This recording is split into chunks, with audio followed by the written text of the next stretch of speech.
Hey, what's up guys? So in this video, we will see how to turn on and off the iPhone 17, the 17 Pro or the 17 Pro Max. Now to do that, just press and hold the side button and the volume down button at the same time, just like that. And once you do that, the power menu will appear on the screen. Now to turn off your iPhone, just slide this slider to the right side. And once you do that, your iPhone will completely turn off. Now to turn on your iPhone, just press and hold the side button.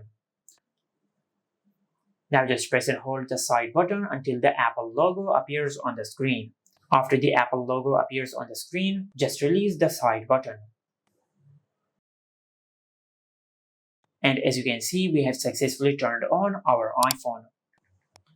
And this is how you can turn on and off the iPhone 17, the 17 Pro, and the 17 Pro Max. Make sure to like, comment, and subscribe. Thank you for watching.